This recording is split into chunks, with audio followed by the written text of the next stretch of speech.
할렐루야, 사랑하는 성도 여러분, 반갑습니다. 오늘은 8월 23일이고요. 오늘 매일의 묵상 삶의 변화는 예레미야 16장부터 18장까지의 말씀을 함께 읽고 묵상하고 은혜를 나누도록 하겠습니다. 예레미야 성경을 계속해서 저도 개인적으로 묵상하면서 역시 이제 선지서에 나타난 기본적인 주제이기도 하고, 또한 예레미야에 나타난 여러 가지 단어들을 한번 생각해 볼 때에 뽑으시고 또 무너뜨리시지만 다시 한번 심으시고 세우신 하나님, 그렇게 한번 표현해 보고 싶었습니다. 그 모든 죄악성, 그 남유다가 가지고 있던 죄악의 모든 것들을 다 뽑으시죠. 또 그들이 세워갔던 장막, 그들이 세웠던 성전, 성벽, 늘 견고하리라 생각했고, 또 하나님 앞에 제사를 드리고 있는 모양으로 만족하고 자신들의 마음과 중심은 늘 바알을 분향하던 그런 이중적 영적 행음을 일삼던 그런 이스라엘 백성들에게 하나님은 그냥 그들을 두지 아니하시고, 그들이 택한 백성이고 그들이 하나님 앞에 언약을 체결한 언약 백성들이기 때문에 그냥 두지 아니하시고 모든 것을 무너뜨리십니다. 근데 무너뜨리시고 뽑으시려고 하시는 것이 하나님의 마음이 아니라, 비록 그 과정 가운데 그들의 죄악의 결과로 말미암아 바벨론의 포로가 되어지고 70년의 외로운 생활을 지내긴 했지만 그 이후에 다시 심으시고 세우신 하나님의 역사도 우린 성경의 역사를 통해서도 발견해 보잖아요. 그것처럼 사랑하는 성도 여러분, 하나님이 여러분을 예수 그리스도로 말미암아 창세전에 택하시고 구원하셨습니다. 우리가 언약 백성이에요. 사랑하는 우리 포에마 교회 성도들, 하나님 여러분 너무 사랑하고 계시고 또한 여러분을 구원하셔서 지금까지 인도하신 하나님, 그러나 우리가 여전히 광야의 길을 걸어가고 있기 때문에 때로는 뽑혀지는 듯한 그런 느낌이 들 때도 있고, 때로는 무너지고 두렵고 불안한 상황 가운데 있을 때도 있습니다. 그러나 이 선지서 말씀을 통해서 궁극적으로 하나님이 나에게 어떠한 계획과 섭리를 가지고 계시는지, 결국 구원이요, 결국 하나님께서 정말 푸른 초장으로 인도하고 계시는 목자로서의 그렇게 인도함을 우리가 받고 있다라는 것을 늘 기억하시고 말씀을 읽고 힘을 내시고요. 또 영상을 시청하는 각 지교회에 있는 모든 성도님들도 각 교회에서 가정에서 그렇게 승리하시기를 주님으로 축복합니다. 그렇게 이제 제가 뽑으시고 또 무너뜨리시지만 심으시고 세우신 하나님이라고 제가 말씀을 드렸는데, 그러한 개념이 이제 16장, 17장에도 등장하고 있습니다. 멸망을 예고하고 있고, 너희가 이런 일들 때문에 16장에는 심지어 결혼도 하지 말라고 그래요. 초상집도 가지 말고 잔치집도 가지 말고.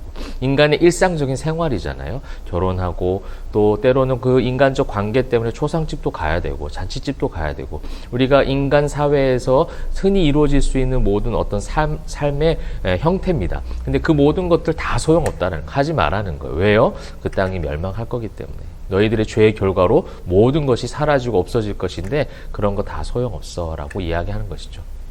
여러분, 그렇다고 해서 극단적으로 흘러가면 안 되겠죠. 극단적으로 이 세상이 어렵고 힘드니까 예레미야처럼, 바울처럼 나도 결혼하지 말고 끝까지 주님의 사명을 감당하는 그런 하나님의 사람이 돼야지, 그렇게 이야기하게 되어지면 성경을 굉장히 단편적으로 보는 것이고, 더 나아가서 이단이 될 수 있는 겁니다.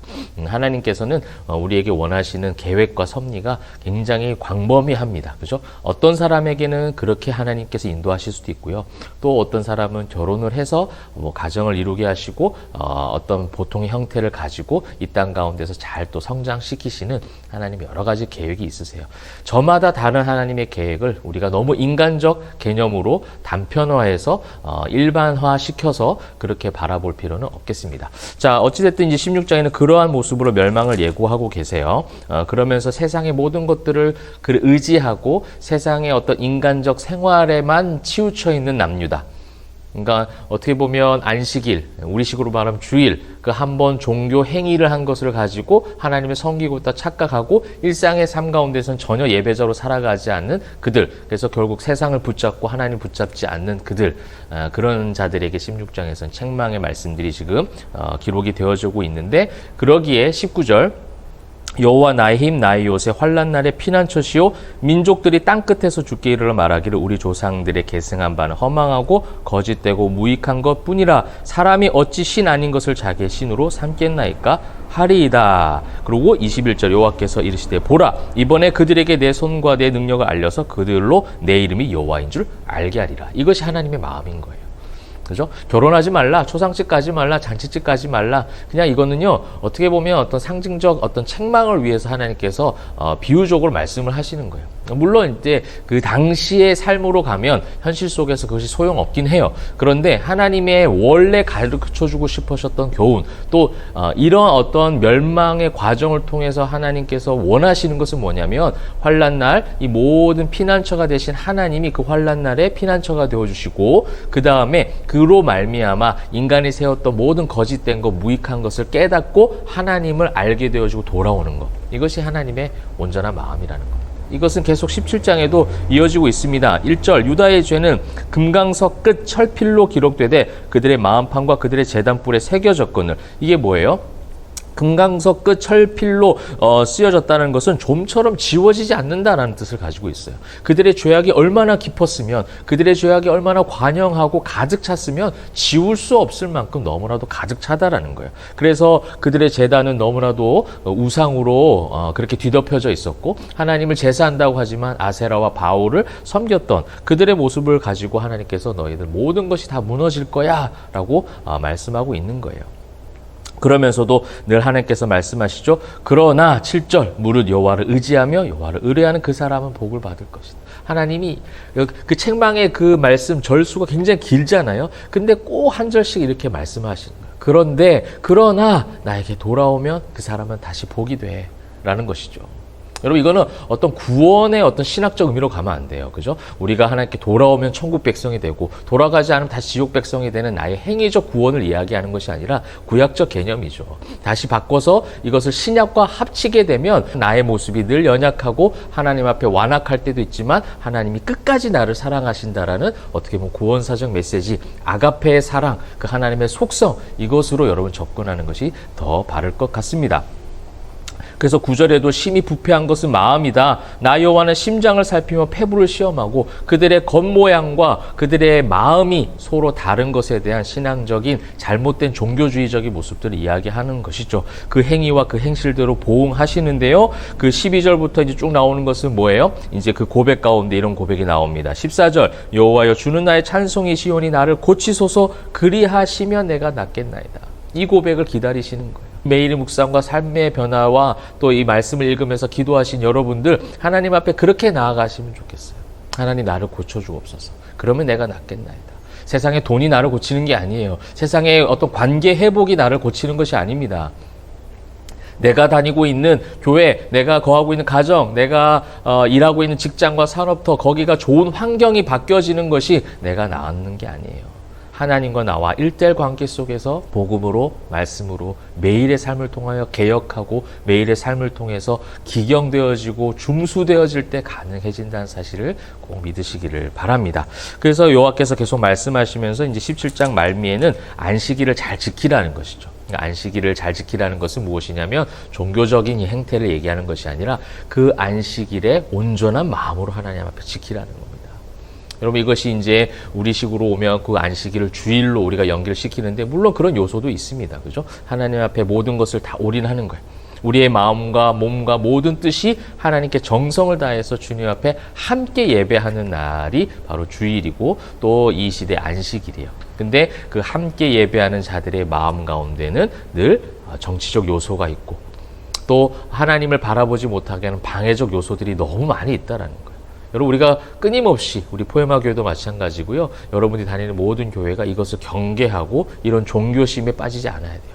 하나님과의 관계를 무너뜨리게 하는 인간적 관계로 말미암은 수많은 문제들이 얼마나 이 땅의 교회 가운데 많이 있습니까? 그죠? 예수만 바라보면 되는 교회 안에 너무나도 많은 불순물이 들어와 있어요.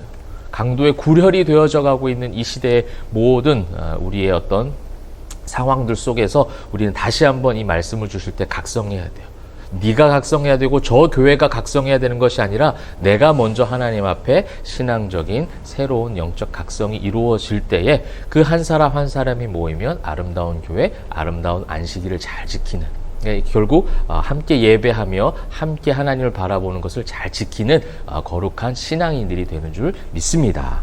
또 18장에는요, 토기장이에 대한 비유예요. 이 모든 멸망과 구원, 16장, 17장 뽑으시고 또 무너뜨리시지만 심으시고 세우시는 하나님의 역사가 16장, 17장에 나오는데요. 그것을 이제 비유적으로 토기장이로 비유하는 거예요. 그러니까 하나님께서 다 그렇게 빚어가신다는 겁니다.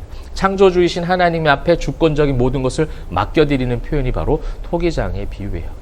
이제 뒤를 보시면요, 예레미야가 그런 말을 합니다. 20절, 어찌 악으로 선을 갚으리까마는 그들이 나의 생명을 해하려고 구덩이를 팠습니다. 하나님 기억해 주세요. 악한 사람들이 하나님 말씀을 전하는 나를 해하려고 하고 구덩이를 파고 그렇게 조롱하고 멸시합니다. 왜 악한 자들이 잘 됩니까? 왜 악한 자들이 이렇게 득세하도록 놔두십니까? 하나님 그들을 쳐주시옵소서. 그래 고백하는데요. 여러분, 저는 이 마지막으로 오늘 이 18장을 마무리하면서 사랑하는 성도 여러분, 신앙인들의 삶 가운데는 원수와 같은 사람들이 분명히 있을 겁니다. 나를 해하려고 하고 나를 음해하고 억울하게 만들고 공격하는 악인들이 있어요. 근데 신앙인들의 가장 무서운 복수가 뭔지 아세요? 토기장이신 하나님께 맡겨드리는 거예요. 가장 무서운 거예요. 저도 목회자로 살아가면서 그런 일이 왜 없겠습니까? 그렇게 음해하고 억울하게 만드는 일들이 있죠. 근데 가장 좋은 방법은 뭐냐면요, 나도 자유하고 또 어떻게 보면 가장 무서운 고백이 뭐냐면 하나님께 다 맡겨드립니다.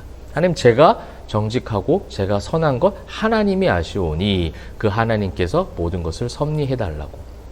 물론 마음 가운데는 그 억울함과 분노와 복수심이 있겠죠. 그런데 세상적 복수심은 똑같이 그들에게 갚아주는 거잖아요. 악으로 돌아온 것을 악으로 갚는 것인데 그거는 신앙인들의 모습이 아니에요. 그건 어떻게 보면 하수들의 모습입니다.